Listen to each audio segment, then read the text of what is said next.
इस लुटेरी दुल्हन ने मेरे बचपन के दोस्त कालू कौवे को। कड़कनाथ सेठ का जंगल में अच्छा कारोबार था। उसके घर में रुपए पैसे धन दौलत की कोई कमी नहीं थी। कड़कनाथ सेठ आजकल अपने इकलौते बेटे कालू कौवे के लिए एक सुंदर सी चिड़िया ढूंढ रहा था। एक दिन कड़कनाथ सेठ के दरवाजे पर दस्तक होती है। दरवाजा खोलने पर कड़कनाथ सेठ को एक सुंदर सी चिड़िया दिखाई देती है। हाँ हाँ कहो बेटा, किससे मिलना है? अंकल जी, क्या आप कुछ देर के लिए मुझे अपने घोंसले में रुकने के लिए जगह दे सकते हैं? एक दुष्बाज मेरे पीछे पड़ा है। मेरे पिता ने एक बात से कुछ कर्ज ले रखा था। कर्ज चुकाए बिना ही मेरे पिता का देहांत हो गया है। जब से मेरे पिता की मौत हुई है, तब से वो बाज मुझ पर शादी करने का दबाव बना रहा है। मैं उस दुष्ट से शादी नहीं करना चाहती हूँ। किसी तरह से अपनी जान बचाकर यहाँ पर आई हूँ। प्लीज मुझे उस बाज की गंदी नजर से बचा लीजिए।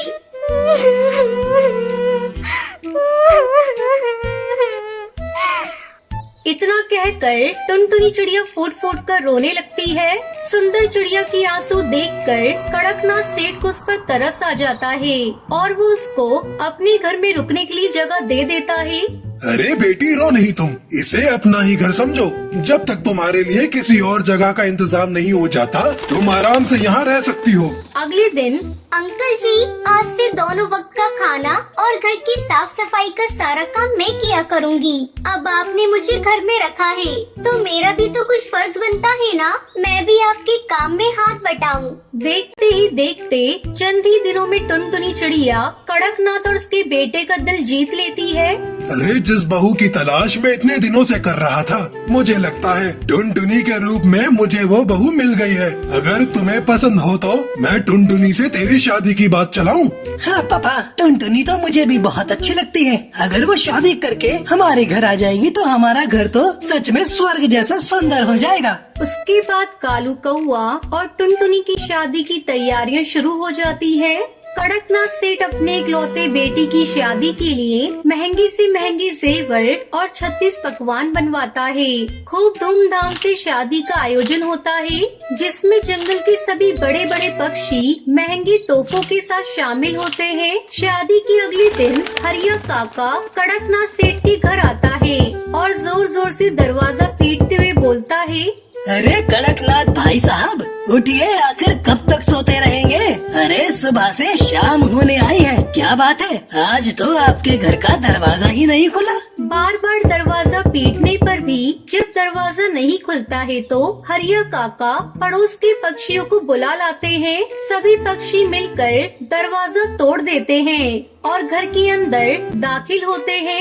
अरे ये क्या हो गया? भाई साहब का तो पूरा घर खाली हो गया। रात में उनके घर में आए हुए इतने सारे तोहफे सब कहाँ चले गए? और इतना दरवाजा पीटने के बाद भी ये भाई साहब और कालू आखिर जाग क्यों नहीं रहे हैं? और इनकी नई बहू कहाँ चली गई? हाय, कोई पानी डालो इनके ऊपर, पहले इन्हें होश में तो लाओ, बाकी की कहानी तो ये खुद सुनाएंगे।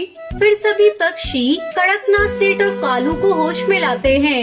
अरे क्या बात है भाइयों, आप लोग सब मेरे घर में कैसे जमा हो गए? अरे कुछ बात हुई है क्या? नहीं भाई साहब, बात तो आप बताओ, आखिर हुआ क्या है? आप दोनों बाप बेटे बेहोश क्यों पड़े थे? और आपकी बहू कहाँ गई? आपका पूरा घर भी खाली पड़ा है। अपने घर की हालत देखकर और अपनी बहू टुनटुनी को यूँ गायब देखकर वो दोनों सारा माजरा समझ जाते हैं और सर पकड़कर रोने लगते हैं। हाय हाय, मैं तो लुट गया, मैं बर्बाद हो गया। अरे वो कोई मजबूर चिड़िया नहीं थी, अरे वो तो एक लुटेरी दुल्हन थी जो पूरा प्लान बनाकर आई थी और मेरा सारा रुपया पैसा और धन दौलत लूट कर भाग गई। अब मैं क्या करूँगा? उसे कहाँ ढूंढूंगा? अरे मैंने उस पर भरोसा किया और उसने मेरे साथ इतना बड़ा विश्वासघात किया। कड़कनाथ सेठ इतने बड़े धोखे से उभर नहीं पाता और कुछ ही दिनों में सदमे से उसकी मौत हो जाती है। इस घटना के कुछ दिनों बाद पासी के जंगल के पक्षी आपस में बातें कर रहे थे। अरे दोस्तों, क्या आज ये अखबार पढ़ा? अरे ये देखो, आज के अखबार में क्या खबर छपी है। शहर से आए हुए 1 करोड़पति कबूतर को गांव की सीधी सादी सी चिड़िया की जरूरत है। ना कोई दहेज, ना कोई बंधन, बस सादगी से शादी करके अपने साथ शहर ले जाना चाहते हैं। अरे भाई, पूरे जंगल में ये खबर फैला दो। अरे क्या पता हमारे जंगल के किसी पक्षी का भविष्य ही संवर जाए। देखते ही देखते बंटी कबूतर से जंगल की सभी चिड़ियाएं मिलने आने लगती हैं। बंटी कबूतर सभी चिड़ियाओं में से सुंदर सी चिड़िया को पसंद कर लेता है, जिसका नाम टूनी होता है। शादी वाले दिन फेरों के समय बंटी कबूतर सभी पक्षियों से कहता है, पक्षियों, आज मैं बहुत ही खुश हूँ। मेरे पास धन दौलत रुपए की कोई कमी नहीं है। मैंने जीवन में बहुत रुपया कमाया है। बस एक सुंदर और सुशील जीवन साथी की जरूरत थी, जो कि टूनी से मिलने के बाद पूरी हो गई है। आज से मेरी सारी संपत्ति की आधी मालकिन मेरी पत्नी होगी। वैसे तो मेरा इस दुनिया में कोई नहीं है, लेकिन फेरों से पहले मैं चाहता हूँ कि मेरा इकलौता भाई जो अभी अभी शादी में पहुँचा है, वो पहले मेरी दुल्हन को देख ले, उसके बाद ही मैं फेरे लूंगा। उसके बाद बंटी कबूतर का भाई कालू आकर दुल्हन बनी टूनी का चेहरा देखता है। अरे मैं तो मर गई। इतना कहकर टुनटुनी चिड़िया वहाँ से भागने लगती है। अरे भाग क्या रही हो मेरी प्यारी दुल्हनिया? और कितने नाम बदलोगी? अब तुम खुद अपनी कहानी सुनाओगी या मैं सुनाऊं? उसके बाद बंटी कबूतर सभी पक्षियों को टुनटुनी के बारे में बताता है। पक्षियों, ये जो दुल्हन टूनी है, इसका नाम कोई टूनी वूनी नहीं है। यह एक लुटेरी दुल्हन है, जो अमीर और पैसे वाले पक्षियों को पहले ढूंढती है और फिर उनसे शादी करने का ढोंग रचाती है।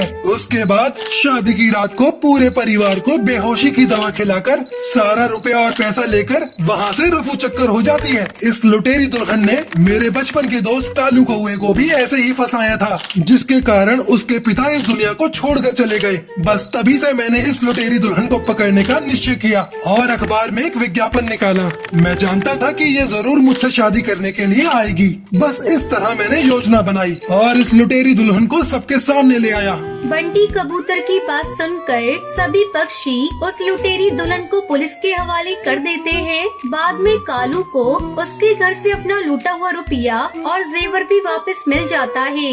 फिर वो अपने दोस्त बंटी कबूतर के साथ खुशी खुशी रहने लगता है।